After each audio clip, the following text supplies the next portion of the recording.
Bonjour à tous les 10 OS, j'espère que vous allez bien chez vous. Je fais quelques petites vidéos pour vous expliquer un peu la théorie, parce que comme ça, lire, c'est pas forcément très compréhensible pour tout le monde, et je sais que certains connaissent des difficultés pour les devoirs. Donc avec cette vidéo, vous n'avez plus aucune excuse. Mais premièrement, j'espère que vous allez bien, que toute votre famille se porte pour le mieux, malgré la situation. Euh, Premièrement, explication du fonctionnement du site internet. Donc, je vais vous communiquer ici donc, toutes les informations les plus importantes. Ici, vous avez donc l'agenda. Là, c'est la manière de communiquer les objectifs, mais ce qui est le plus important ici, c'est ces deux onglets bleus. Et ensuite, ici, comme vous voyez, vous avez votre classe qui est là. Et vous avez tout le matériel à disposition. J'ai mis vos exercices de comptabilité. Pour l'instant, on n'est pas encore au chapitre de la comptabilité, mais ça va venir. Ici, vous avez vos calculs éco. Ça, c'est l'ancienne version. Vous avez la 2018. Et donc ici, vous avez toutes les instructions avec toute la théorie pour aller de façon la plus autonome possible. Ce que je vous demande aussi, s'il vous plaît, c'est de m'envoyer une photo, c'est pas compliqué, donc de vos devoirs à cette adresse, tout simplement. Si vous avez des questions, c'est pareil, à cette adresse. Actuellement, le site internet de l'État de Vaud est surchargé, donc je n'ai malheureusement pas accès. Par contre, je reçois, comme je l'ai dit ici, vos devoirs sur mon portable. Donc ça, pour l'instant, il n'y a aucun souci. Et je pense que la meilleure des choses, la meilleure façon de communiquer, c'est via ce site internet. Vous pouvez tout à fait m'envoyer ici un message si quelque chose n'est pas clair dans mes contacts, ici dans Messages. Je pense que c'est la meilleure chose pour communiquer. Et moi, je vous transmettrai toutes les informations donc, sur la page de votre classe et aussi là sur les zones bleues.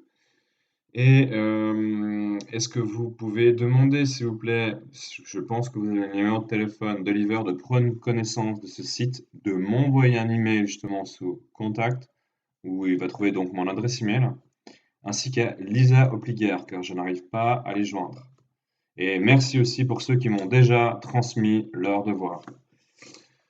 Donc, pour venir à la théorie, on va donc commencer un nouveau chapitre. C'est tout ce qui est lié aux intérêts. Donc, on va parler ici de l'intérêt déjà de base. Ensuite, on va aborder tout ce qui est le sujet justement du leasing, ainsi que le crédit personnel, donc c'est-à-dire le crédit à la consommation et les différents calculs donc, qui s'appliquent aux intérêts, au leasing et au crédit à la consommation.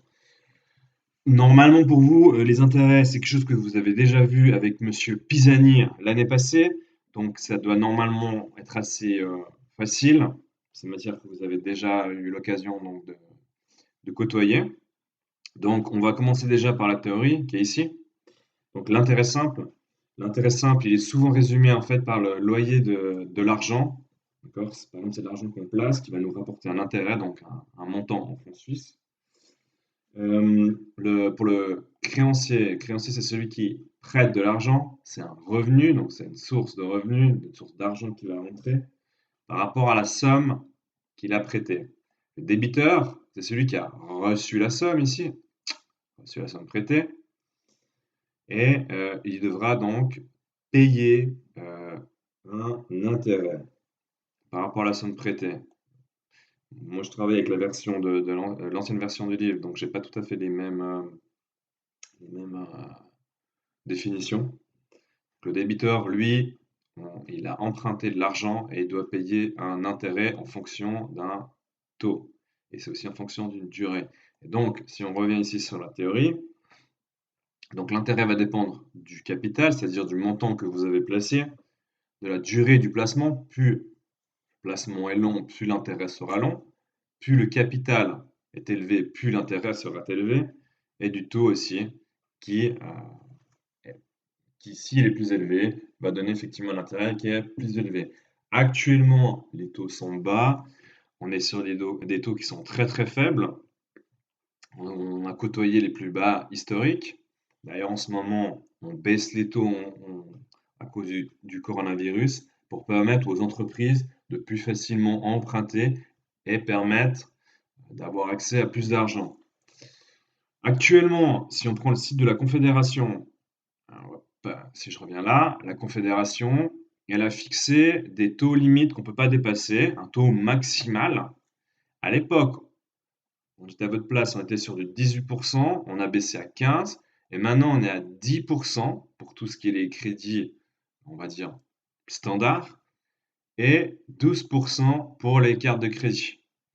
Mais de base, le taux, on va dire le taux de référence ici, c'est 10% pour tout ce qui est les crédits à la consommation. Donc c'est impossible, c'est un taux, un prêt avec un taux qui est supérieur à du 10% par exemple est un taux qui est strictement illégal. Donc voilà, ça c'est le site de la Confédération, c'est ce qui est pratiqué en Suisse. Si on revient sur la théorie, il y a un petit préambule historique. On vous dit que les prix ont toujours existé. Chez les Grecs, par exemple, oula, chez les Grecs, on pratique des taux entre 10 et 20%, par exemple. Chez les Romains, ça oscillait entre 4 et 12. Le Coran, lui, par contre, lui interdit clairement les prêts avec intérêt, donc c'est strictement interdit de prêter de l'argent avec un intérêt. Et c'était pareil en fait aussi pour l'Église. L'Église faisait des prêts, mais sans intérêt. Et en fait, dans la religion chrétienne, c'était très mal vu de gagner de l'argent sans effectuer un travail. Donc, quand vous prêtez de l'argent, la personne vous rend le montant que vous avez prêté, plus c'est l'intérêt. Et c'était très mal vu, en fait, dans la religion ici chrétienne, dans la religion catholique, pardon, de prêter de l'argent avec un intérêt parce que vous gagnez de l'argent sans réellement travailler. Et c'est très mal vu justement de mélanger Dieu et l'argent. Ensuite, on appelait usure. Usure, c'est-à-dire, c'était recevoir de l'argent par rapport à une somme prêtée. Et, et la personne qui prêtait de l'argent s'appelait justement l'usurier. D'ailleurs, on a repris ce terme actuellement quand on pratique justement un taux qui est supérieur au taux légaux, donc des 10%, on dit que le taux est usurier. Donc on a repris en fait les termes qui avaient été utilisés à l'époque. Donc voilà. Donc pour revenir à la vidéo, les défauts de l'usurier sont les suivants. Déjà, il gagne de l'argent sans travailler, donc c'est complètement contraire à ce qui est dit justement dans la Bible. Et on dit de lui que c'est un voleur de propriété. Car celui qui possède justement toutes les choses est Dieu. Ensuite, petit à petit, l'Église a un petit peu assoupli sa position par rapport à tout ce qui était les prêts, et elle ne condamne, elle tolère les prêts justement. Par contre, il ne faut pas que ce soit un prêt qui soit avec un intérêt trop élevé, donc ce qu'on appelle l'excès d'usure, donc un taux excessif et disproportionné par rapport au montant du prêt et de sa durée. Donc il faut que le prêt soit, on va dire, raisonnable et l'Église a vraiment assoupli sa position. Ensuite,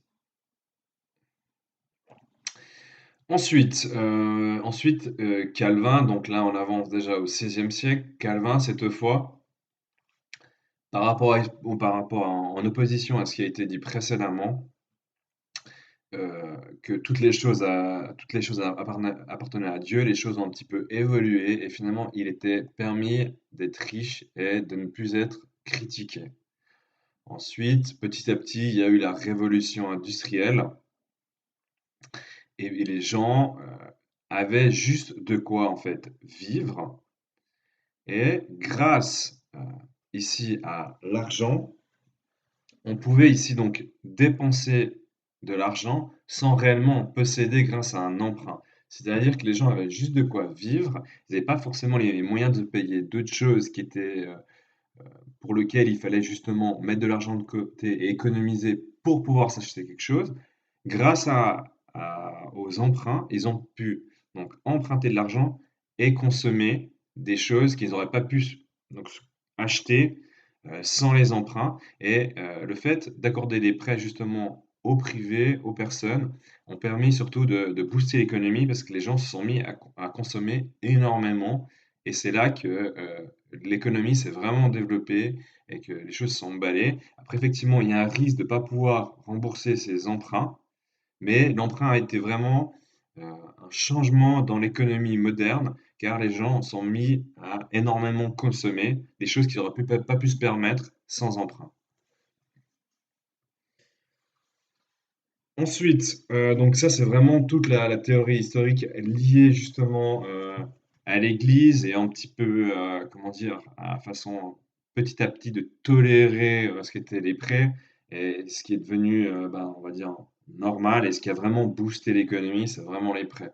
D'ailleurs encore à l'heure actuelle, il y a certaines choses qu'on ne peut pas forcément se payer sans contracter un prêt dans une banque ou un institut de crédit. Par exemple, une maison coûte cher, c'est en Suisse, je prends l'exemple du canton de Vaud, entre 500 000 francs et 1 million. Donc, c'est pas forcément de l'argent qu'on a sur son compte bancaire de côté. Donc, pour se procurer ce genre de bien, s'acheter ce genre de bien, on est obligé d'aller à la banque. Donc, voilà, c'est un peu le préambule historique. Maintenant, ici, il y a quelques formules qui sont donc importantes à connaître, qui rejoignent d'ailleurs les formules que je vous ai mises juste ici. D'accord? Ici, vous avez les formules pour l'intérêt, pour trouver le capital, pour le taux et pour le nombre de jours. Oups, ne regardez pas. Ici, pour l'intérêt, il y a ce qu'on appelle la formule que certains profs appellent coton. Pourquoi? Parce que c'est, ici normalement fois c'est un point T, point N, ils appellent ça coton. D'accord? Et la formule ici de C, simplement qu'on a remanié l'équation. Je ne sais pas si vous avez encore eu l'occasion de voir ça en mathématiques. Simplement qu'on a passé, si je prends là, on a passé le 100 et 360 de l'autre côté de l'équation, donc ils étaient en dessous de la barre de fraction, on passe de ce côté, on le multiplie. Donc ici, on voit I fois 100 fois 360. Et ce qui était ici, donc à droite du C qui était en dessous de la barre de fraction, du coup ça passe en dessous de la barre de fraction. Et c'est le même raisonnement pour trouver T et pour trouver N. Donc ici, I, c'est l'intérêt, C, c'est le capital, T également, N, c'est le nombre de jours. Donc si on, j'aime pas tellement cette formule comme elle est écrite, c'est beaucoup mieux si vous apprenez celle-ci. Donc forcément ici, si le capital augmente et que c'est au numérateur, hein, l'intérêt va augmenter. Si le taux augmente, vu que c'est le numérateur, pareil, l'intérêt va augmenter. Et pareil ici pour N, si ça augmente, l'intérêt va augmenter.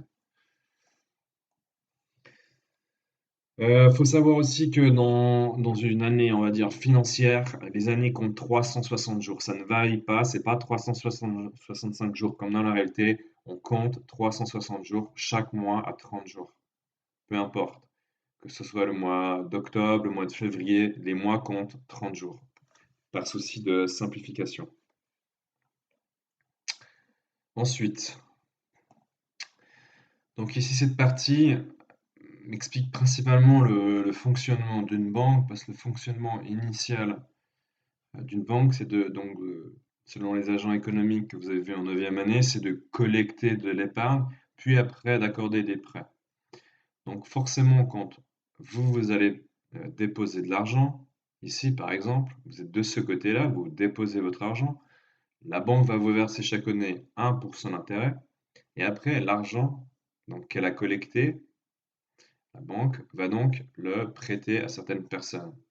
Elle va prêter par exemple à des entreprises.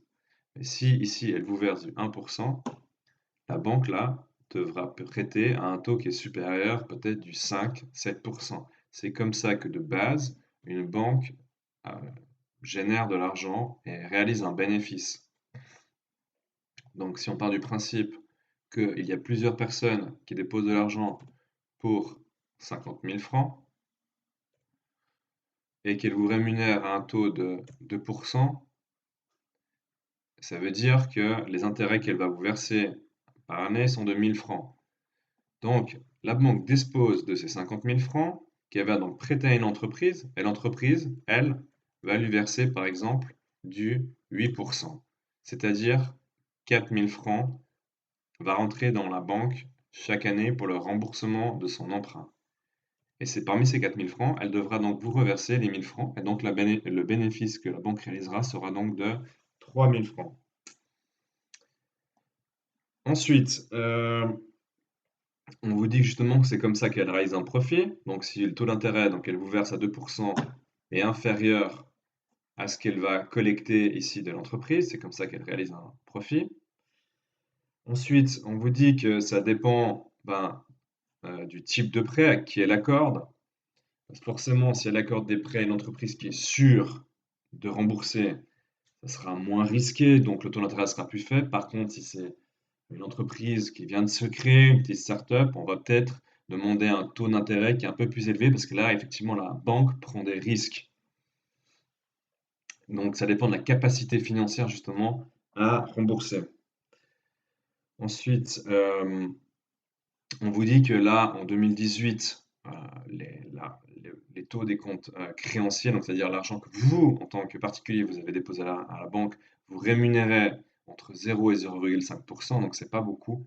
Et les comptes débiteurs, donc c'est les comptes des personnes qui empruntaient de l'argent à la banque, étaient donc grévés d'un intérêt de 4,5 à 10%.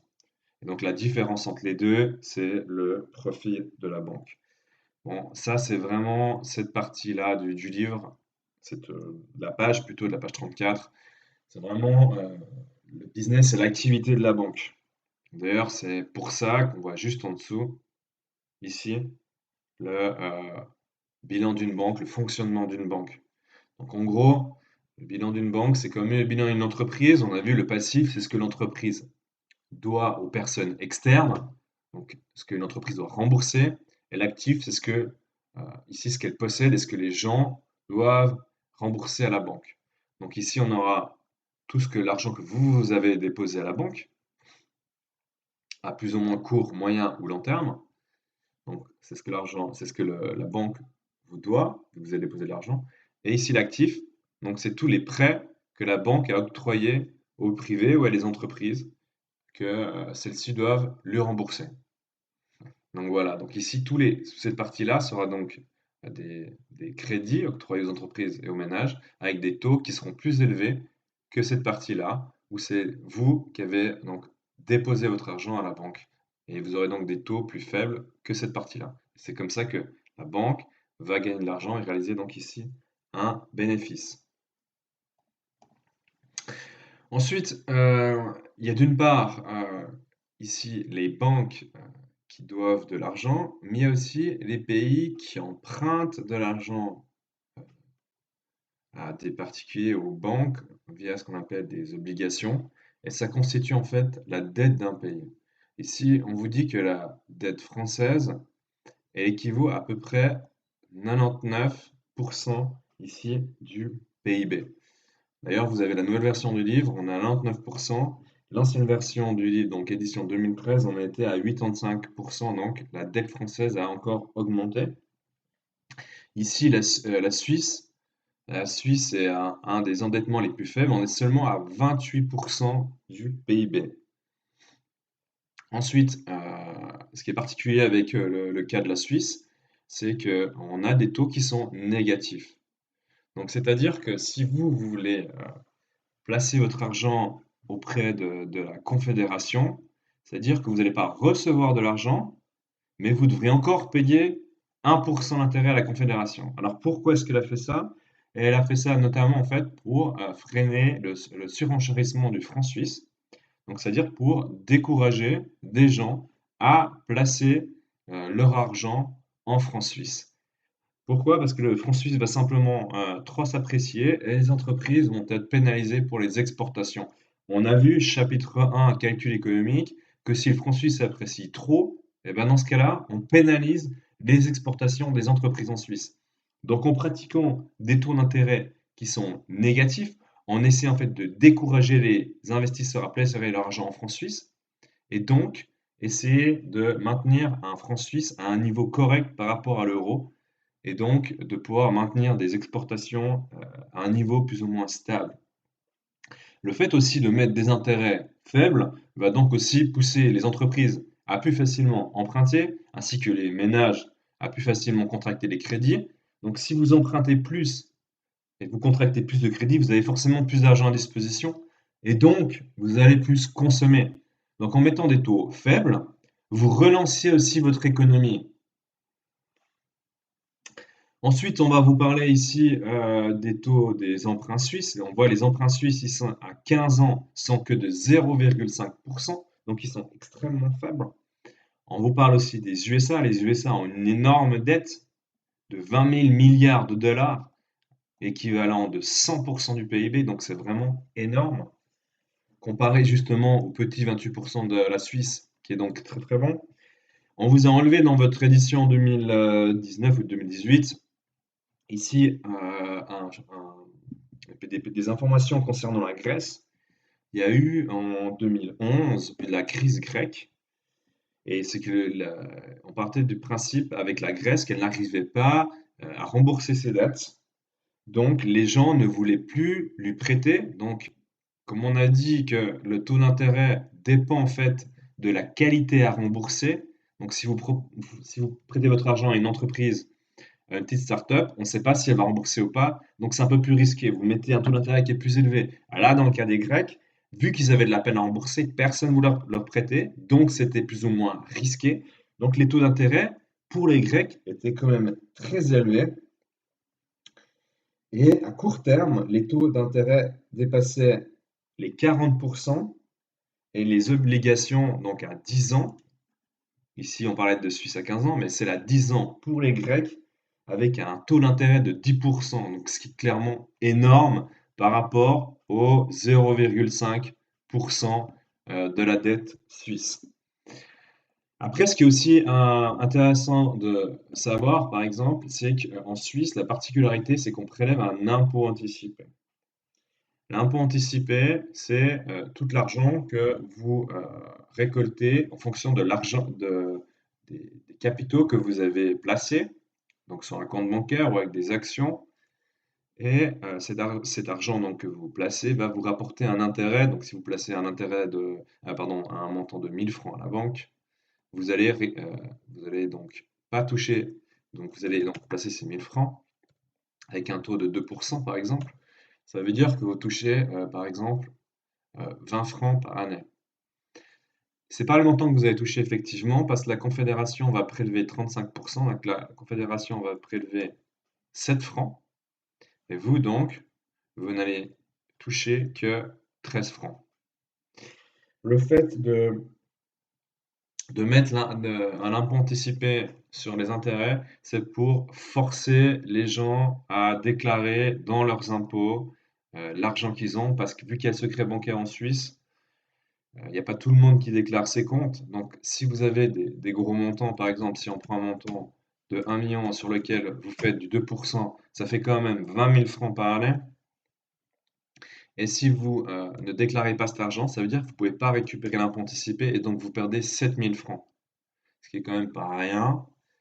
Et c'est vrai que à la fin de l'année, quand vous faites vos impôts, vous pouvez récupérer ces 35% si vous déclarez dans votre feuille d'impôt tout l'argent que vous avez. Si vous préférez utiliser le secret bancaire et ne pas déclarer vos 1 million, ben dans ce cas-là, vous ne pourrez pas récupérer vos 7000 francs. Ils seront définitivement perdus. Donc ça, c'est l'impôt anticipé, il est de 35%. Et il est valable pour tous les revenus issus donc, de l'argent placé, des capitaux. Donc ça peut être les comptes épargne, les comptes courants, donc ça c'est les types de comptes que vous avez placés à la banque, les actions et les obligations qu'on verra donc en 11e année, et effectivement aussi les gains de loterie. Ensuite, là c'est un peu différent. Ensuite, on vous parle ici de la politique monétaire des banques centrales. Donc en Suisse, la BNS, comme on a vu au chapitre précédent, au chapitre 1 de ce livre. Également la BCE, qui est la Banque centrale européenne, et la Fed, qui est la Réserve fédérale américaine. Donc, qui décide des taux d'intérêt? C'est en Suisse la BNS. Elle peut justement changer le niveau des taux d'intérêt. Et c'est ce qu'on appelle justement le taux directeur. Donc, comme on a vu ici, les taux sont faibles pour décourager les gens à placer leur argent en francs suisses. Donc, dévaloriser le franc suisse, mais ça va aussi relancer l'économie. Ensuite, on vous parle de nouveau de l'impôt anticipé. Le but justement de cet impôt anticipé, c'est éviter la fraude fiscale et inciter le contribuable à déclarer son argent. Donc il pourrait très bien ne pas déclarer son argent et profiter du secret bancaire. Et donc en déclarant son argent sur sa feuille d'impôt, on peut demander ici, on peut demander voilà, un remboursement de cet impôt anticipé. Euh, ensuite, on peut revenir ici sur le cas de la BNS. Donc, en appliquant des taux bas, c'est ce que je disais juste avant, on facilite le crédit. Donc, ça permet aux entreprises de se développer et de consommer. Donc, vous relancez votre économie. Et ça permet aussi aux particuliers de pratiquer plus facilement des achats à crédit ou des leasing, par exemple. Par contre, le problème, c'est que si tout le monde se met à consommer, on est peut-être dans le cas d'une surchauffe économique. Et dans le cas d'une surchauffe, c'est-à-dire que les gens consomment trop. Et si vous consommez trop, selon la loi de l'offre et la demande, comme on avait vu, dans ce cas-là, le prix des biens augmente. Et dans le cas d'une inflation. Et en Suisse, on n'aime pas l'inflation. Donc, fixer un taux d'intérêt justement directeur, de choisir le niveau, le taux, a énormément d'influence sur son économie parce que les gens vont se mettre à plus ou moins consommer et les prix vont plus ou moins augmenter et ça va aussi avoir un impact sur le taux de change avec les autres monnaies par rapport au franc suisse. Donc, la politique de la BNS a un énorme impact et elle utilise justement le taux directeur. Ensuite, il y a ce qu'on appelle l'intérêt composé. L'intérêt composé, pas besoin de lire tout ça. L'intérêt composé, je vous le fais directement ici. L'intérêt composé, simplement, c'est que vous placez, en fonction des années, un certain capital qui est rapporté un intérêt. Donc là, le taux d'intérêt, il est de 5%. Donc, si vous placez vos 1000 francs à 5%, 1000 francs, pardon, 10 000 francs, je me disais qu'il y a un truc qui n'allait pas. À 5%, ça va vous faire donc 500 francs par année qui vont tomber. Ces 500 francs, ben, on va vous les laisser sur le compte. Et du coup, ben, l'argent que vous avez à disposition n'est plus de 10 000 francs, mais de 10 500 francs. Et à la fin de l'année 2, donc vous allez obtenir ici 525 francs d'intérêt. Ces 525 francs, vous allez donc les rajouter à ce que vous avez au tout début. Donc vous avez au tout début 10 500, ça va faire 11 025 que vous laissez donc une année aussi au taux de 5%. Ça va vous donner un intérêt de 551, ainsi de suite, si vous ne touchez pas au compte. Donc ça, c'est en fonction des années. Et si, par exemple, admettons on fasse un intérêt simple et puis pas un intérêt composé qui est marqué comme ici. Donc c'est comme si vous aviez en fait mis vos 10 000 francs à 5%, hop, et que vous aviez ici retiré l'argent chaque année.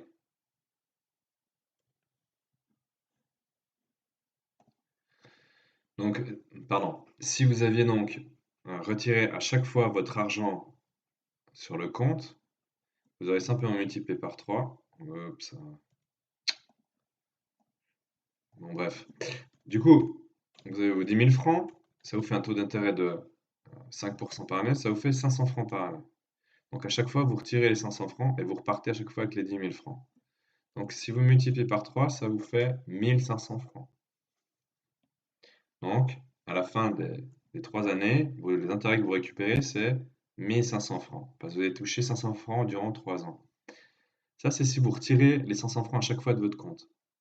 Si ici, on fait l'addition que vous ne retirez pas l'argent, mais que l'argent est laissé sur le compte, donc vous faites 500 plus 525 plus 551 plus 25, ça fait ici un total de 1576,25. Par opposition aux 1500 qu'on toucherait si on retirait chaque année les intérêts. Donc, on gagnerait 76 francs 25 de plus en laissant les intérêts sur le compte. Pourquoi ça augmente? Tout simplement parce qu'ici, le montant du capital augmente, donc forcément le montant de l'intérêt augmente. Par, par rapport justement à la fonction qui est ici, ou plutôt, oups, qui est plutôt ici. Donc si chaque année C augmente, donc qui est au numérateur, forcément ici, le taux d'intérêt va augmenter chaque année. Donc si à chaque fois vous laissez ces intérêts, vous les mettez dans C, donc l'année suivante, l'intérêt sera plus élevé. Donc ça, c'est l'intérêt composé. Vous prenez I et chaque année, vous le laissez sur le compte. Du coup, I va faire partie de C. C va devenir plus grand. Donc l'année suivante, l'intérêt sera plus grand. Donc ça, c'est l'intérêt. C'est l'intérêt. C'est l'intérêt, ce qu'on appelle composé. L'intérêt simple, en fait, c'est à chaque fois de prendre ce I et le mettre de côté et on recommence l'année suivante. Et ici, du coup, le capital, il reste stable chaque année. Chaque année, il est 10 000 francs. Donc ça, c'est vraiment la méthode d'intérêt simple. Et il y a une différence donc entre intérêt simple et intérêt composé. Composé, vous laissez l'argent sur le compte. L'intérêt va venir faire grandir le capital. Et l'intérêt simple, lui, par contre, ça veut dire que vous prenez I et vous le mettez de côté. Et du coup, la formule reste la même chaque année. Donc ça, c'est pour la théorie. J'espère que vous avez un peu compris ce qu'étaient les intérêts. Bon, comme je vous l'ai dit, vous avez déjà vu ça en 9e année. Donc vraiment, ici, ce qui est important, je vais peut-être dézoomer, ce qui est important, c'est de comprendre ce qui fait partie du taux d'intérêt. Donc ici, on a vu capital, durée, taux. Comprendre un petit peu ce qui s'est passé dans l'histoire par rapport justement à ce qu'on appelle l'usurier, qu'est-ce que c'était l'usure, quels étaient les problèmes justement avec la religion par rapport à ce qui était la perception d'un intérêt sans travailler, ce que c'est justement l'excès d'usure, et de comprendre que petit à petit les prêts ont été tolérés, et aussi comprendre l'impact qu'il y a eu, la généralisation des prêts sur l'économie, donc aux ménages, le fait qu'ils sont mis vraiment à consommer, ce qui a vraiment boosté notre économie. Et puis après, de vraiment comprendre ces formules qui sont nettement mieux écrites ici,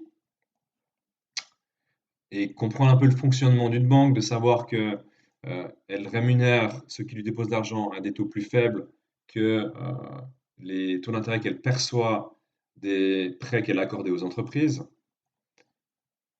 Je ne vais pas vous demander de me répliquer le bilan d'une banque, mais juste un peu de comprendre, de savoir aussi que les États empruntent de l'argent qu'elles doivent rembourser et que dans certaines fois, les taux d'intérêt peuvent être très élevés, comme par exemple le cas de la Grèce où personne ne voulait prêter aux Grecs parce qu'ils pensaient que c'était risqué.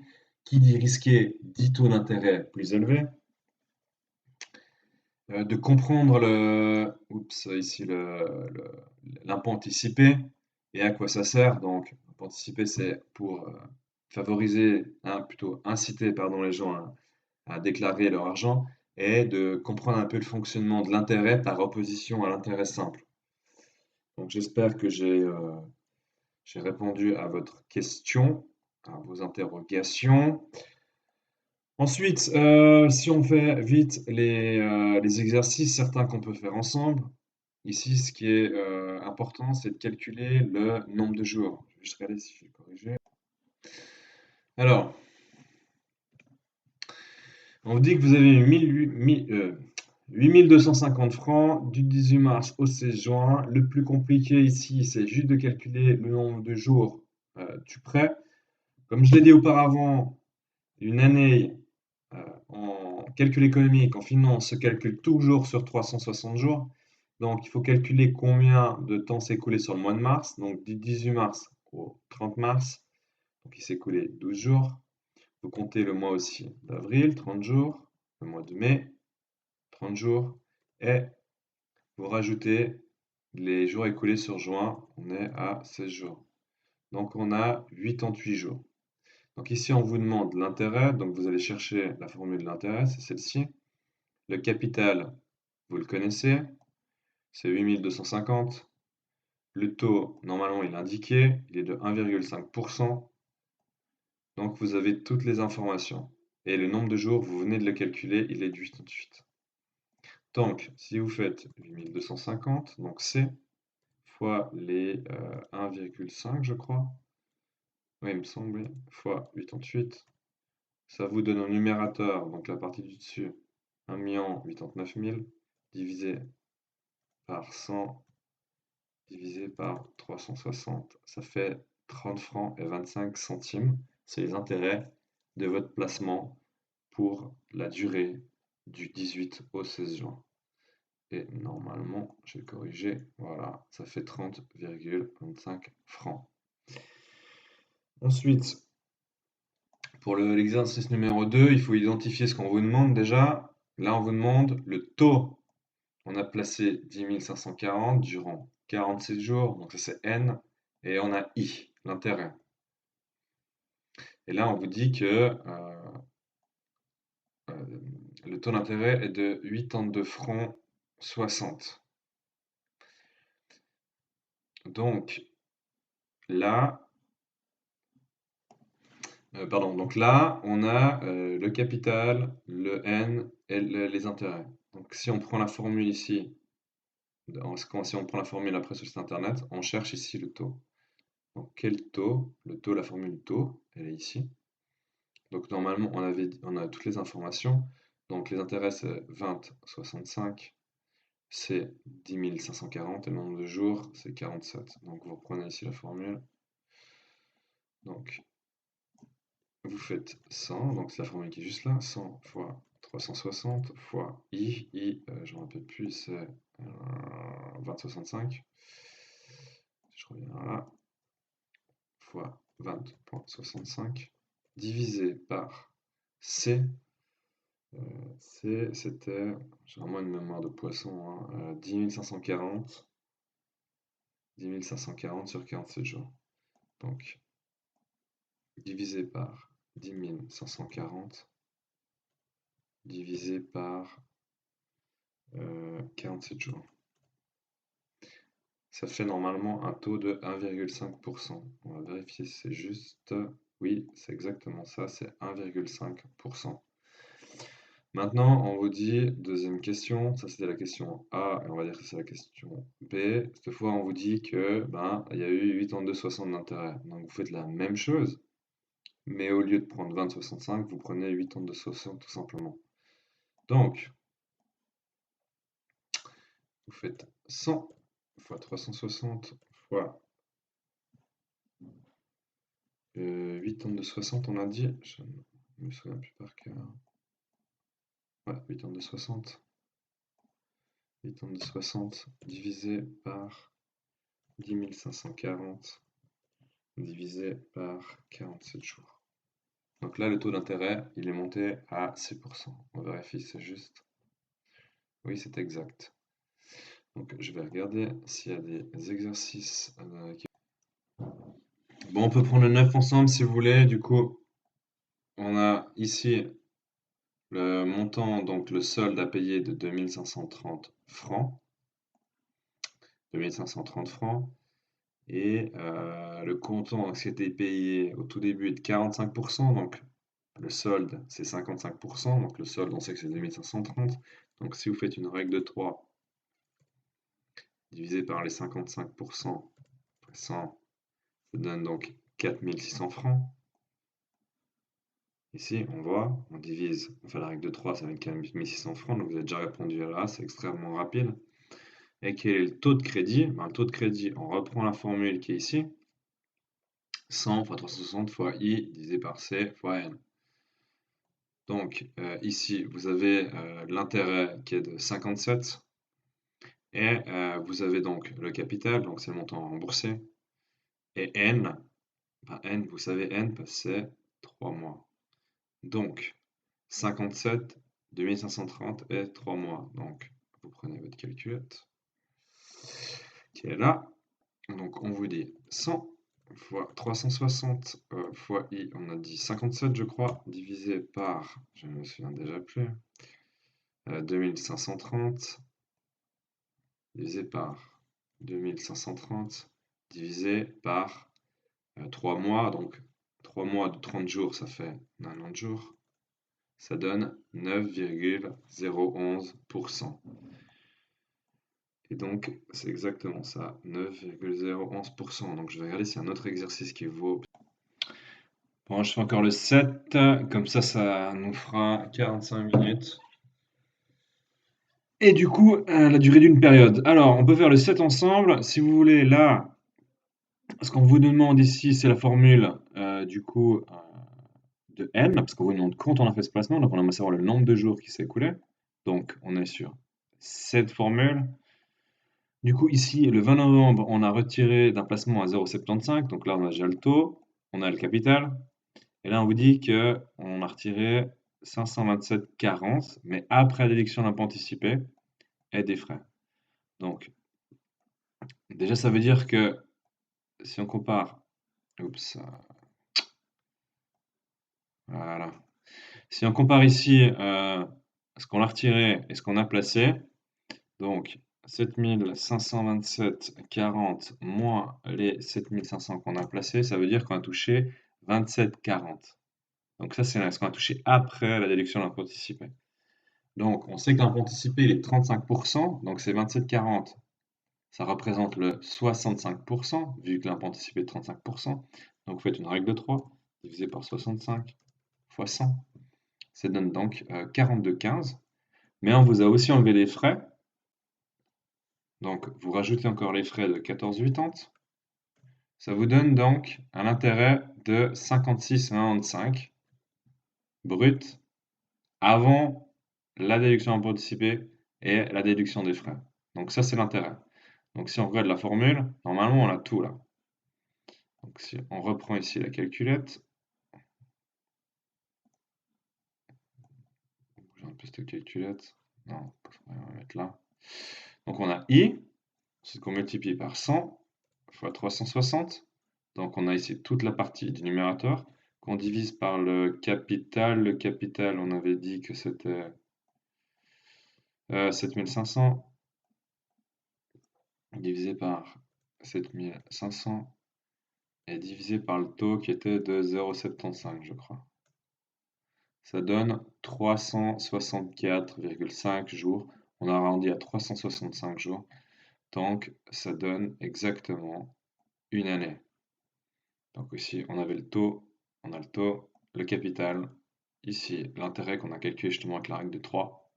Et donc, on a arrondi à 365 jours. Donc, c'était le 15 novembre de l'année précédente. Pourquoi 15 novembre? Parce que l'année complète, vu qu'il y a 30 jours par mois, ça fait 360 jours. Donc déjà là, on arrive au 20 novembre de l'année précédente. Et la réponse était 365. Donc, il faut encore reculer dans le temps de 5 jours. Donc, on passe du 20 novembre au 15 novembre. Donc, voilà, la durée du placement, c'était 365 jours et c'était le 15 novembre de l'année précédente et pas le 20 novembre. Donc voilà, donc je compte sur vous pour me donner vos exercices, que je puisse publier donc ces corrigés en ligne. Bien sûr, je vais les commenter et j'essaierai la prochaine fois de faire des vidéos un peu plus courtes et brèves. Mais j'espère que pour l'instant, vous avez plus ou moins compris ce qu'étaient les intérêts simples, qu'est-ce qui compose la formule de l'intérêt, connaître les formules de l'intérêt, du taux, du capital, du nombre de jours, de savoir comment en fait fonctionnent les banques centrales et d'avoir un petit aperçu aussi historique. Donc voilà, j'espère que vous allez bien, portez-vous bien et surtout ne sortez pas.